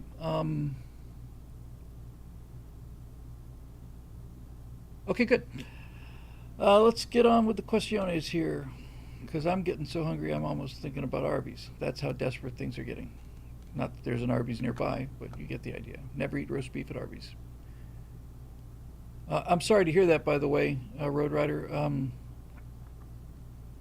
I don't know. They may grow out of it. They may not. And by the way, if you think the number of people that know things to be true that are absolutely nonsense is bad now, we are right at the very, very, very beginning of the ability to manufacture images and this whole AI thing.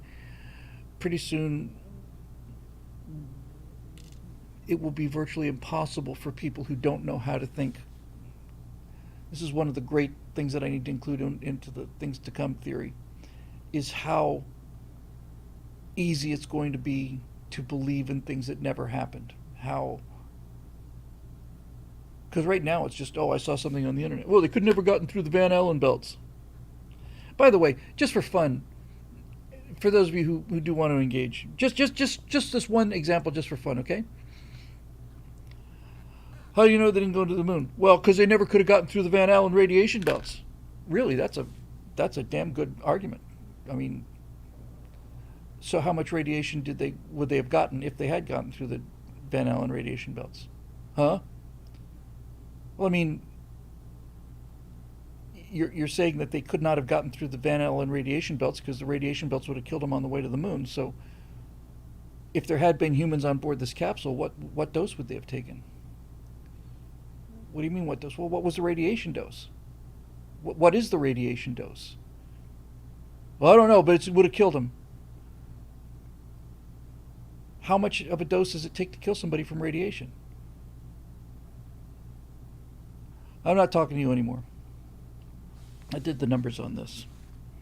If I can find them within 20 seconds, I will read them to you.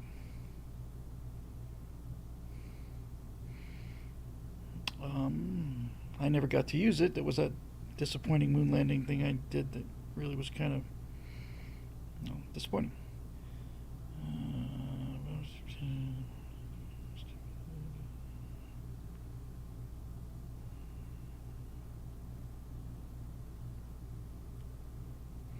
Hang on. Which one's notes?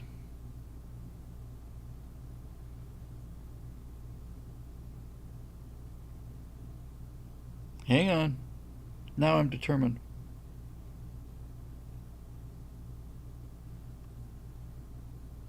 I will find it.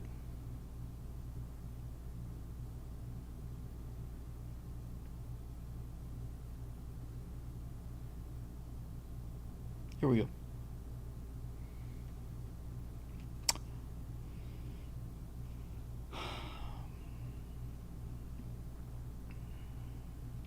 You'll be pleased to know. Okay, so the Van Allen radiation belts are two belts of ionized particles that exist around the Earth. They're trapped by the Earth's magnetic field. There is an inner belt which is stronger than the outer belt. The Apollo capsule on the way to the moon is moving at about 24,000 miles per hour. When they did the Apollo missions, they determined that the upper limit for the amount of radiation that the astronauts would take would be 400 rad. That's at the skin level. 400 rad is a measure of radiation exposure. Without medical treatment, if you got 400 rad radiation dose, 400 rad would kill 50% of the astronauts, and the other 50% would die. That's a 50% mortality rate. So 400 rads, you can change it to 4 sieverts if you'd like, or 4,000 millisieverts. So let's go with millisieverts, okay? Because this is a nice number. 4,000 millisieverts will kill half of the crew. Not all of them. You need more radiation for that. But 4,000 millisieverts will kill half of the crew. Here's the radiation dosage coming off the dosimeters. Apollo 8, 1.6 millisieverts, 1.6 out of 4,000. Apollo 10, they were in trouble, 4.8. Apollo 11 was 1.8. Apollo 12 was 5.8. 13 was 2.4. 14 was the all-time highest at 11.4. Must have been solar activity at that point. So they took 11.4 millisieverts. 4,000 of those would have killed him, but they only took 11.4. 15 was 3 millisieverts. 16 was 5.1. Apollo 17 was 5.5. The average Apollo dose, the average dose over all of the missions was 4.6 millisieverts. 4.6, which is 1/1000th of what it took to kill half of them. By the way, in any given year, you will take 3 millisieverts in radiation, just from background radiation, just from solar radiation, from bananas emit radiation. So basically, let's take Apollo 15. Apollo 15, on that 9-day mission, they took 3 millisieverts. In other words, in 9 days, they took as much radiation as they would get in the course of 1 year. Just walking around. Now, of course, the command module had heavy shielding. The lunar module had light shielding, which is why when they went through the Van Allen belts, they went through the Van Allen belts in the command module. The lunar module couldn't afford the shielding. It was too light. It had to be light to get to the case and back. Now, here's where it gets interesting. What is the worst case scenario? The worst case scenario would have been a solar flare. The worst case scenario solar flare would have been 360 rads. That's 3,600 millisieverts. So, if the worst imaginable solar flare had happened during one of the Apollo missions, then half of the crew would have died, assuming that none of them got medical treatment. But that is the largest theoretical solar flare. For reference, a full-body CAT scan is about 10 millisieverts. So when you go in for a CAT scan, you're getting 3 times the radiation that Apollo 15 took, but you're getting a little bit less radiation than Apollo 14 took. Here's a fun fact. If you flew the space shuttle through the Van Allen radiation belts, how long would it take to get that 50% fatal dose for an astronaut in the space shuttle? If you flew the space shuttle in the hottest part of the Van Allen radiation belts, how long would you have to be in the Van Allen radiation belts in order to get that 50-50 dose? Just out of curiosity, I would like some people to venture a guess, because I'm interested to know. You're in the space shuttle, you're in the heart of the Van Allen radiation belt. How long do you have to be in there in the space shuttle before you get a 50% chance of a lethal dose? How long? 34 days, a year? Coming in some quick answers. I'm not going to drag this out too long. How long would you have to be orbiting the Van Allen radiation belts in the space shuttle in order to get a lethal dose? 42, no, the actual answer is 7. 7 days. 7 days of constant exposure in the space shuttle would be enough for a 50-50 dose. So 7 days, 1 week would kill you, would kill half the crew in the space shuttle. How long did it take the Apollo astronauts to cross the Van Allen radiation belts? Remember, it'd take a week to kill you. How long did it take the Apollo astronauts to get through the hot part of the belt? 2 hours.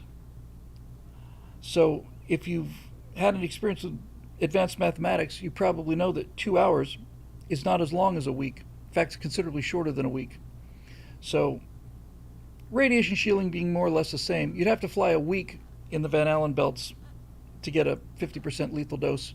The Apollo astronauts didn't fly a week, they flew 2 hours. And they did get some extra radiation. They got enough radiation in 3 days to make, well, let's take the worst case.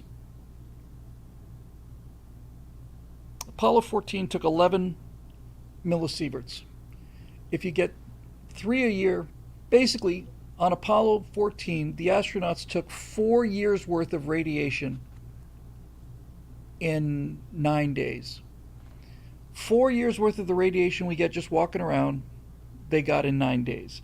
Now you may ask yourself, well, if we're getting 3 millisieverts of radiation a year just from the background, how come we're not all dying from radiation poisoning? And the older you get, the more likely it is. Well, it turns out that this may have something to do with cancer rates, but it's also more important to state that your body is perfectly capable of repairing radiation damage. And what's especially interesting is that there is some evidence, compelling evidence, good evidence, that your body actually reacts in a same sort of way as the immune system if you give somebody hormeosis. Well done for Dave Big Booty. If I'm going to go on a mission where where I'm going to face a lot of radiation, if they gave me a low dose of radiation and then over time slowly increase the amount of radiation I'm getting constantly before I go on the mission, my body's repair mechanisms will jump into shape and will allow me to survive higher radiation levels than otherwise.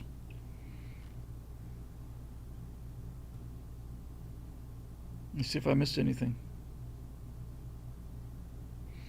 Yeah, just for giggles, the Apollo capsule crossed the radiation belts in 2 hours. That's 120 minutes. What they would need to be killed is 10,080 minutes, which is more than 120.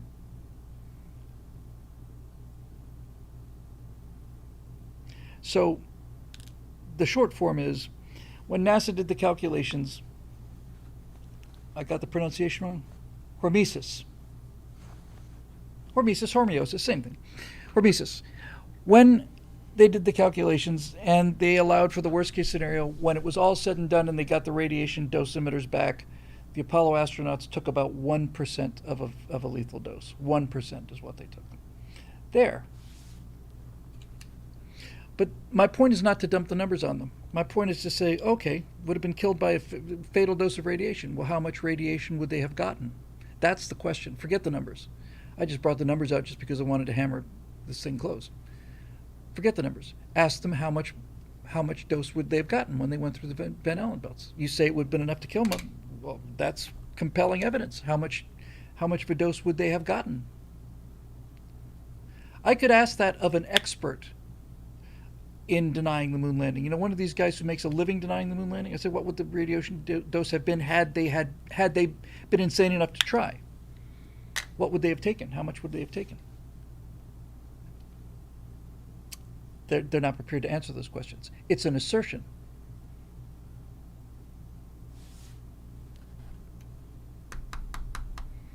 I'll tell you what, though, it's an alarming thing that this question is alarming to me, not just because of the moon landing. It's alarming to me because we're getting stupid very fast now, and we're getting stupider faster. And I think I saw, I don't watch it, I was uploading the latest Right Angle to Rumble, and I think I saw on the Candace Owens show there a thumbnail that said, "What really happened on 9/11?" Why don't you tell us, Candace, what really happened on 9/11? Because what I think happened on 9/11 was, I think 19 terrorists from Al-Qaeda hijacked 4 American jetliners, flew them into buildings, killed 3,000 Americans. That's what I think happened on 9/11. That's what really happened. And this business of, and Tucker Carlson, it was a war crime to drop the atomic bombs. We're getting dumber by the minute, which makes me happy because my relative intelligence level is skyrocketing. It's not that I'm getting any smarter; it's just the tide's going out. Jay Jackstone. That's a cool name instead of Jackson. Jackstone. Jay Jackstone. That's like a freaking rock and roll name. Speaking of which, and since it's the pop culture show of the week, in my circuitous wanderings through the intricacies of YouTube, was really low. And I actually, over the weekend, I slept 30 hours. 30. Melatonin puts me down, but I'd been just exhausted from a lot of things. So I slept for 30 hours. Not straight, but, being up for an hour or two and then back. Just couldn't move. I was so tired. But when I was poking around, lying on the couch, in like a flounder at low tide, I managed to catch, watched on my little iPhone. I found a full-length version on YouTube of a movie called Streets of Fire, and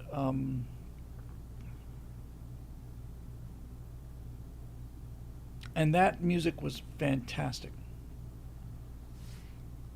Just fantastic.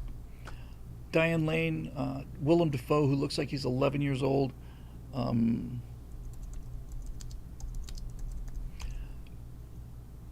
it reminded me of how much I I really, really admire. Where'd he go? Boy, I am having major, major disk errors. Um, Come on, Bill. Come on, you can do it. You can do it.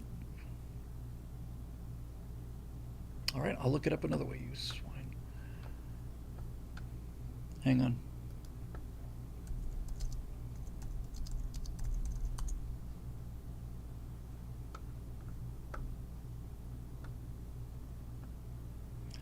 Steinman.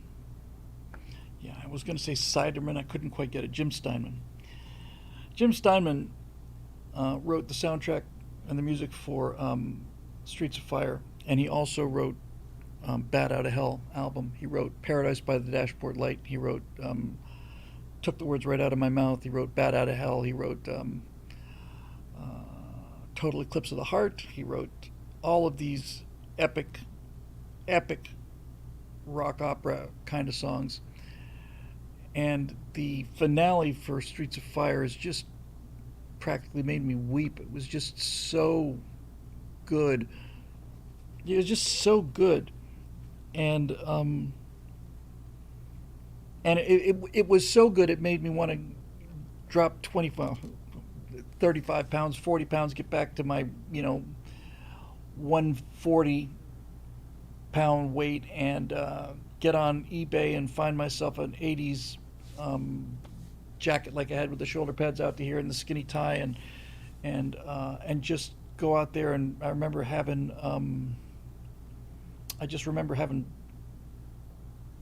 blood in my veins back then. Jim Steinman. It's not even. You can't even call it. I don't even know what it is. It's obviously a kind of rock and roll, and it's a kind of an opera, but it's more than that. It's like liquid mythology, you know. That's a hell of a term. It is. It's liquid mythology. It's so powerful, and it's so clever, and it's so deep, and it's so cool, and it just sounds so good, you know. The here's something Chris Elisar saying. I was acquainted with the artist that designed the album cover for Bat Out of Hell. His name was Richard Corbin. Corbin was my favorite comic artist in the 1970s. That was one of the greatest album covers of all time. Bat Out of Hell came out in 1977, which was my senior year in college, and this was a time, October of '77. I remember this so well. We had just graduated, and this was what we were playing. I want to say going to or coming from our graduation ceremony, or shortly thereafter. This is back when Debbie Gibson or Debbie Boone, I can't remember which Debbie it was, probably both of them, and I Shot the Sheriff, which wasn't the worst of the era, but Fly Robin Fly, and Disco Inferno, and Billy Don't Be a Hero, and Wildfire, and I write the songs, and Barry Manilow, and good Lord, just so much polyester going into your ears. It's like, please God, please, no more. I can't take it. I can't take it anymore. And then all of a sudden, Paradise by the Dashboard Light is that's America, man. That needs that if that wasn't on the Voyager disc, then it should have been. That song is so freaking deep and so cool and so much fun when they go to the play-by-play call, but Steinman, just crazy, mad, brilliant genius. And Meatloaf said, he said, we weren't like each other, we were each other, these two guys.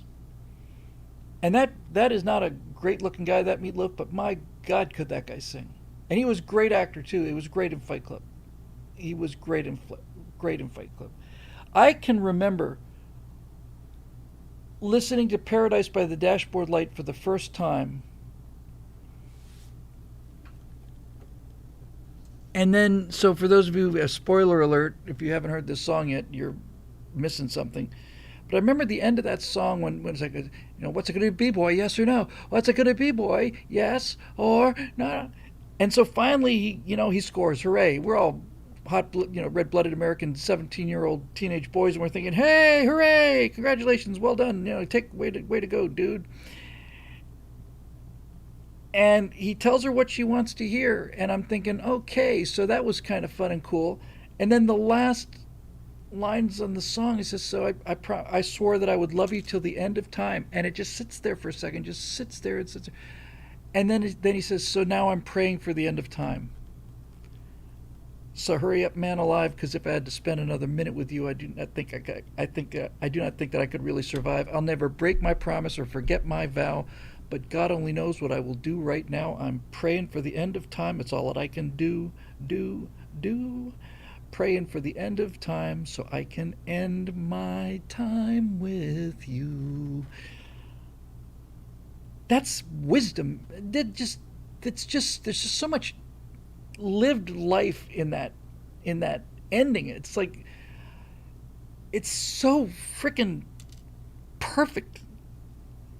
It's like we were sitting there listening to this thing in real time, patting each other out, kind of on our back, going, "Yay, he wins! He wins. He didn't win. He lost. He lost his soul. He's miserable for the rest of his life. He made the deal with the devil. He got his one night of Paradise by the Dashboard Light. Now he has to pay for it for the next 40, 50, 60 years.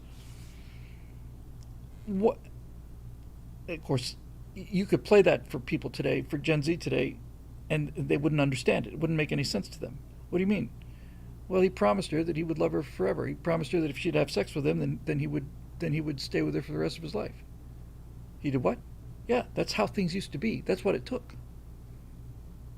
Why didn't he just leave? Well, because he made a promise. Yeah, but why didn't he just leave? Because he made a promise. But why didn't he just leave? You're telling me he's miserable for the rest of his life because he made a promise, probably while he was drunk in the backseat of a car? Yes, he made a vow. He made an oath. I'll never break my promise or forget my vow. He's an honorable man. That's why he's in hell. There's so much. Just that one song.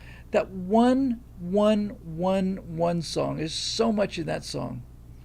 I love it. Deathbone for Super Chat for $10. Hey, Bill, I tried to join the Air Force. I got an 86 on my practice ASVAB, but I'm 70 pounds overweight. I know what to do, but I can't find time, motivation, or discipline to fix it. Any advice? Thank you. Yes, let's hang out and let's do it together. Because I'm 25 pounds overweight and I need to do something about it, and I'm just filled with lethargy. So here's your question for you, Deathbone. I can answer that for you. For your motivation right now, as you sit here right now, at this moment, you're contacting me live on Super Chat. So when this thing is finished, I don't know where you live. I don't know if you live in a neighborhood where it's safe to go for a walk. But when this show is finished, it's going to be finished soon. You're going to sit there and you're going to ask yourself this question. When I sign this thing off, thanks for the members making up. I will see you next week. When you hear me say that and the stream goes dead, you sit down and ask yourself, how badly do you want to be a pilot? And if you want to be a pilot badly enough to get up and walk around the block a few times, or do you not? Because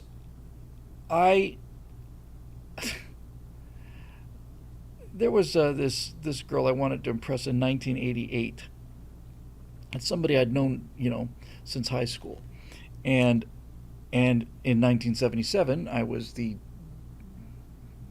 was Lord God, King, Lord Bufu, King of Nerds. And I got a chance to meet this person again. I decided, well, I'm going to do better this time. So I decided I was going to go to the gym. And you know what made me go to the gym? This is ridiculous, but it was true. I saw Batman in 1989, I want to say 88, 89, the Michael Keaton Batman. And I'm watching Batman. I'm in the middle watching this, and he's in the Batcave, and I'm saying to myself, "It's honestly what happened." I said, "I'm as I'm as smart as Batman. I can do what Batman can do. I'm just not as strong as he is." And I said, "Well, that's the easy part." So, got the got a gym membership the next day. Went in there and sat down on the rowing machine and started rowing. And I was working on universal machines, and I didn't have a trainer. All I can remember on the universals, I'm using this term general. I'm using it universally, but I'm on a weight machine that's basically a welded piece of steel where you put a pin in weight stack. Right? I'm not using free weights. I don't want to do. I ruptured discs in my neck doing free weights one time. It was the biggest mistake I made in my life. But I'm on this thing and I'm thinking, well, how am I going to know if I'm getting any stronger? Well, I'm going to do 3 sets of 12. And when I can do 3 sets of 12, then I'm going to put it in another peg until I can do 3 sets of 12. Then I'll put it in another peg. And I actually built up a fair amount of strength, and I was in really pretty good shape there for a while. And I'll tell you something else. As you get older, your metabolism slows down, but the muscle that you put on doesn't actually go away. I mean, if I were to spend 3 days working out, I'd still have this weight, this fat that I need to lose, but the muscle structure never goes away. And so I would just say, just ask yourself, man, it's that simple. Do you want to be a pilot, or do you want to be a guy who sits around and talks about being a pilot and could have been a pilot but didn't because he couldn't get your act together? There's your motivation and your advice. My point about the gym is this: it becomes a routine, and at first it was just work, but I wanted it. And after I was doing it for about a month, the thought of missing the gym made me freak. I went every day. I went every day, and every day I was seeing progress, and every day I was getting that dopamine hit, and so you're going to have your chance now to ask yourself how badly you want to be a pilot, because when I close the show, you're going to get up and you're going to walk around the block, or you're going to do some form of exercise. If you live in a tough neighborhood, then you're going to walk around. You know what's great exercise, by the way? If you can just draw the curtains, you filthy-minded bastards. No, get your favorite music, your all-time favorite music, put it on headphones, and then just close the windows and dance your ass off in the living room. That is fantastic motivation. I could put together a mixtape, but I'm sure we're different generations. So my mixtape would be Goody Two Shoes by Ed Ant, What I Like About You by the Romantics, Dancing with Myself by Billy Idol. I'm talking about like workout, really just like bounce around the walls. Let me think of some more here. Walk Like an Egyptian. Bananarama, was it, I think? Let me think. Something that really drives a beat. The Reflex by Duran Duran. And a couple of my favorite songs that hardly anybody's heard of too. I'd be very curious to know if anybody knows these 2 or 3 songs. They're from the 80s. I just adored them. One of them is a song called Whisper to a Scream by Icicle Works. And the other one is called Make a Circuit with Me by the Polecats. And I get those things on, and man, I'm not even on the floor. The Bangles, not Bananarama, the Bangles, thank you. Yeah, I thought Bananarama sounded a little funny for them. Make a Circuit with Me is a great little tune, and Whisper to a Scream is another great song.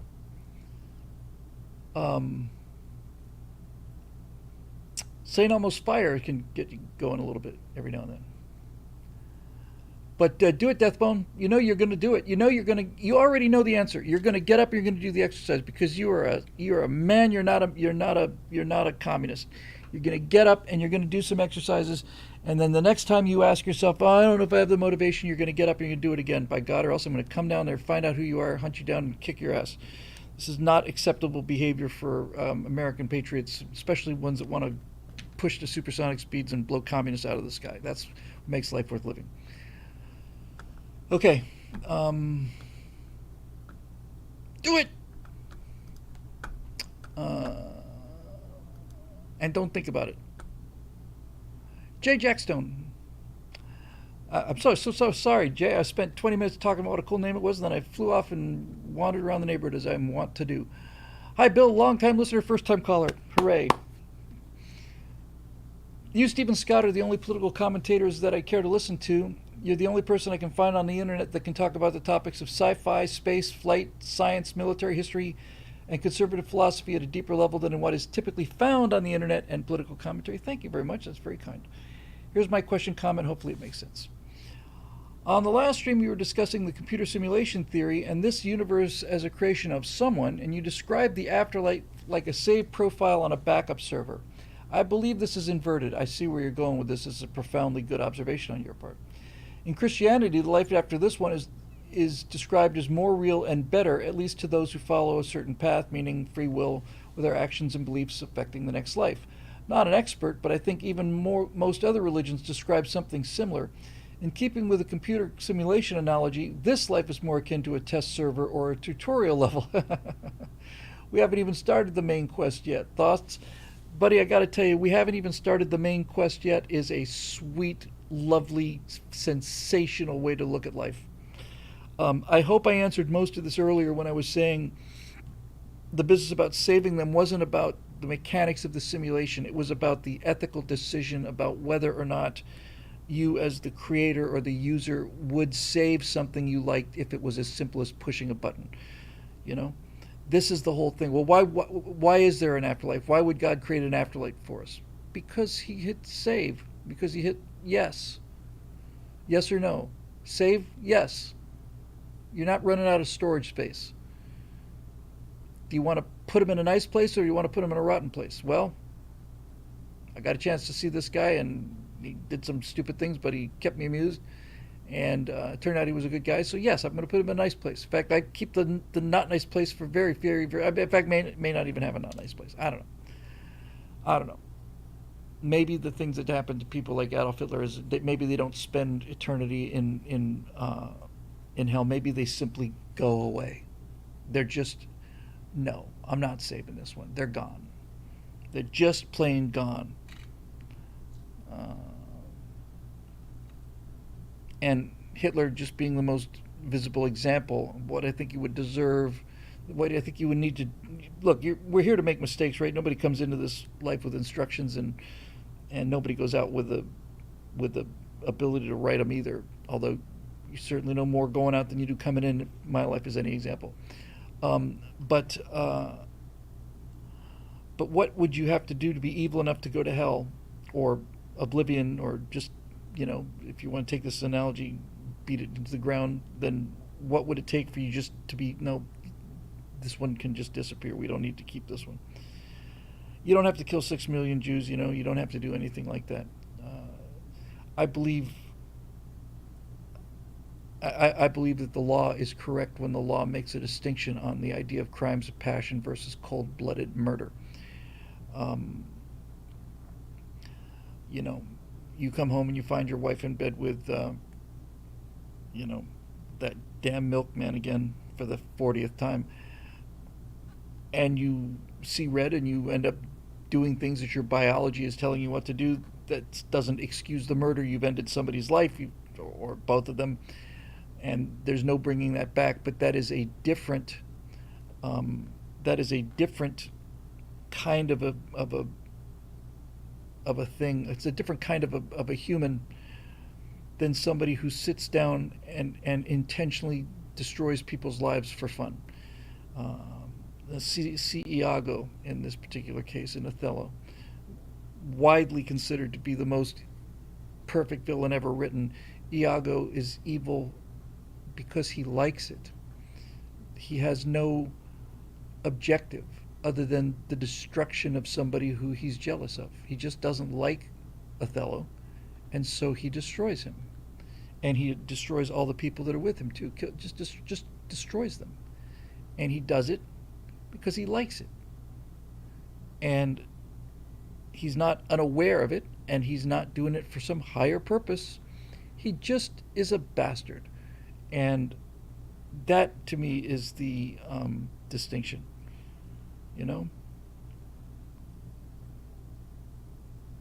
when I look at when I just coming back to the Empire of Terror on the subject of going to hell, and I think about which one of these Soviet monsters might have been, not which one of them might have gone to hell. Largely, Lenin's been erased, and Stalin too. Obviously, needless to say, all of the Soviet secret police masters, Dzerzhinsky, Mazhinsky, Yagoda, Yezhov, Beria, Andropov, Putin. These are evil men, and if there's a hell, that's where they're headed. Most of the people that were surrounding these men knowingly, willingly sent millions of people to their death and destroyed tens of millions of lives. They're all going to hell. I look at this is something that's just been floating in my head since I wrote this thing. Of all of the Kremlin leadership, there's a couple guys like Mikoyan, for example, or maybe one or two others, but the one that stays with me is Bukharin. There's something about Bukharin. Bukharin signed as many death warrants as anybody else. Bukharin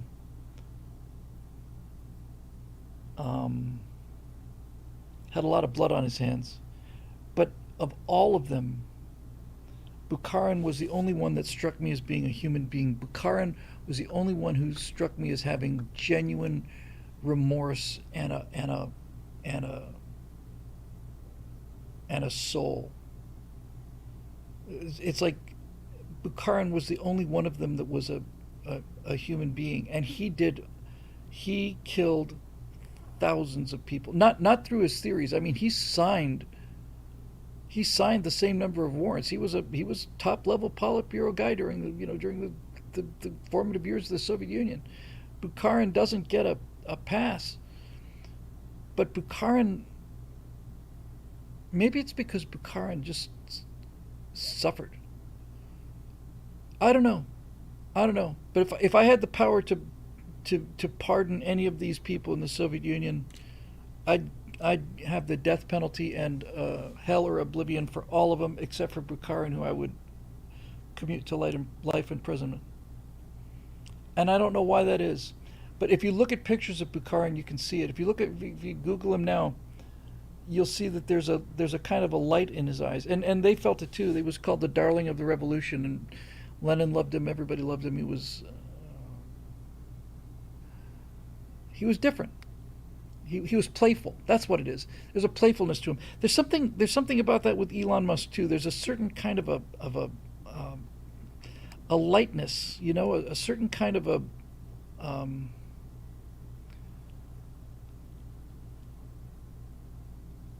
Elon Musk doesn't strike me. He doesn't strike me as an arrogant man. I don't think arrogant people can accomplish what he accomplishes. I think Elon Musk is too. I think if Elon Musk were arrogant, he wouldn't have anything like this level of success. He can laugh at himself. He openly admits when he's wrong. And there's a quality about him that Bukharin had that was similar to that. I'm going to go do the second Eric question because I don't usually get to do two in relatively short shows, but I'll do this and we'll call it a day. Okay, so Eric Blake, hey Bill, here's a quick second. It's frankly a vitally important matter as it involves a very serious blunder you consistently make both on Right Angle and in the Stratosphere streams with no sense of irony whatsoever. A blunder which might cause one to question, Bill, whether or not you must turn in your Star Trek fandom card. Well, you can have my Star Trek fandom card when you ply it from my cold dead fingers, you hat-wearing son of a bitch. But moving on. For the purposes of preventing such a rank humiliation on your end, I must therefore state the correction for the record. Star Trek is not, nor has it ever been, nor will it probably be owned by Disney. It's Paramount, Bill, Paramount. That has been the case since the original series, and unless the mouse ever buys the mountain, which doesn't have the money for it right now after 20th Century Fox and Hulu, that will not change. That's a fair criticism. I had just assumed on account of it sucking as bad as it did, it had to be Disney. I had not realized that it was possible to suck under a different logo to that degree, but you're right, it is Paramount. So, fair enough. Although I will I will parry and I will riposte by saying it's actually not Paramount, because there's only one Star Trek, and that's the original series, and that is Desilu, my friend. Desilu is Star Trek. Anything that's not Desilu is not Star Trek by definition. It's just copied the letters, that's all. It simply copied the letters. It simply copied the letters, Spock. Gotta find a way. All right, that'll do it for this edition of the Stratosphere Lounge, made possible by the members at BillLittle.com. And right now, somewhere out there in the world, a young man is preparing to go and exercise in order to lose 70 pounds that he needs to lose in order to get into the Air Force Academy. And it's not a question of lowering the standards. You need to be physically fit because you're going to be carrying, well, let's see. I can do some math. Yeah, 70 pounds is...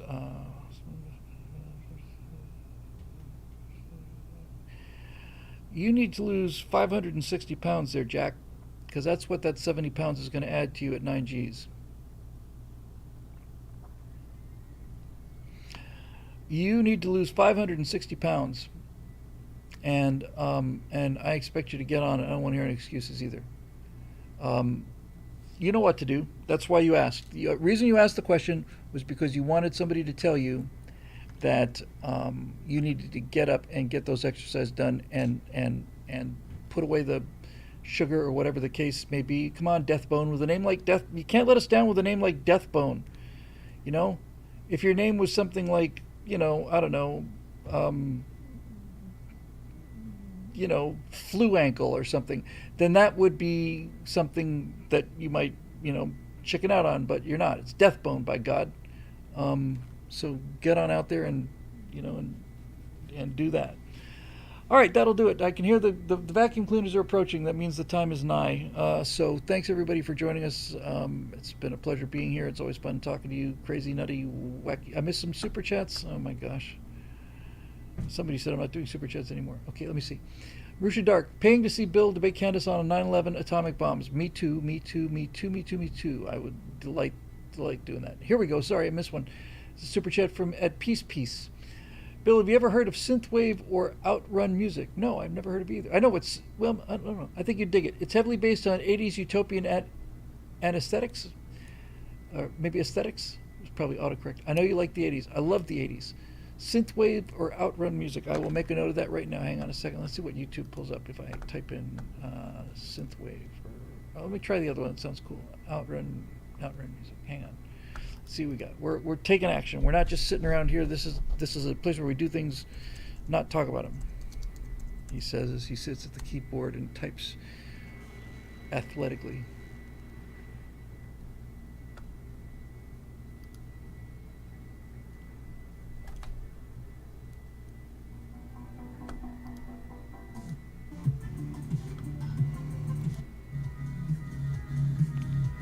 Yeah, that's got a real Steinman kind of a sound to it too, you know.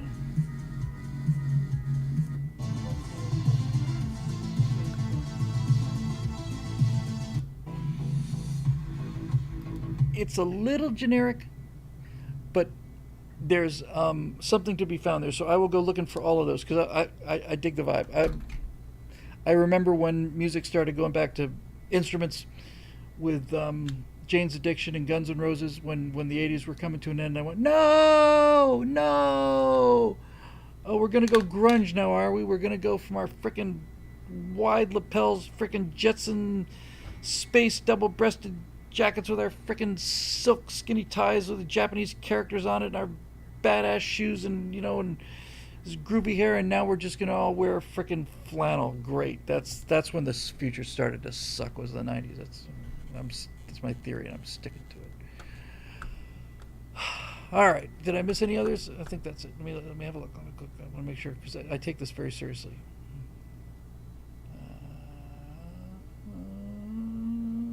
Thank you for catching it, Marisha. Appreciate it as always. Was that Spanky I got? Was that Spanky's question? At peace. No, was another one? Did I miss one? We're looking, searching. All right. What was the Spanky super chat? Assange is out on bail. Well, how about that? I'm sorry I missed you there earlier, pal. Safety Dance, great song. Julian Assange is out on bail. I have a lot of people are commenting on it.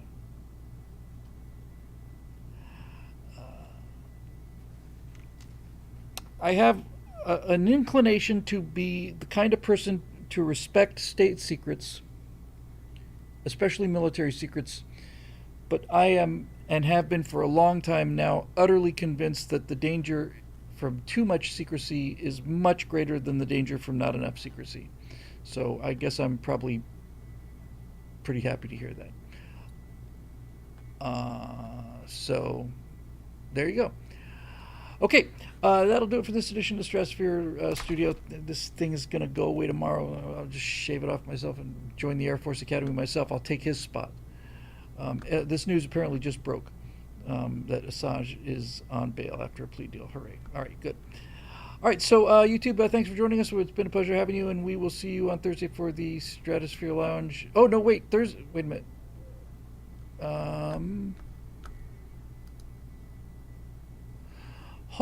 That's the night of the debates. Maybe we'll live stream the debates on Stratosphere Lounge. Who knows? That might be fun. Let me check with the boys tomorrow night, and we'll see, okay? Good night, Veronica.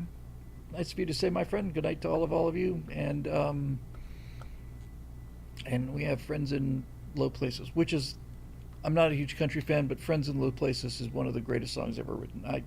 And it's so much fun to sing. I just love that song. I love it, love it, love it, love it. All right. We're going to click on out of here for YouTube. Thanks for being with us, and we'll see you next time. Adios, amigos. Sayonara. You.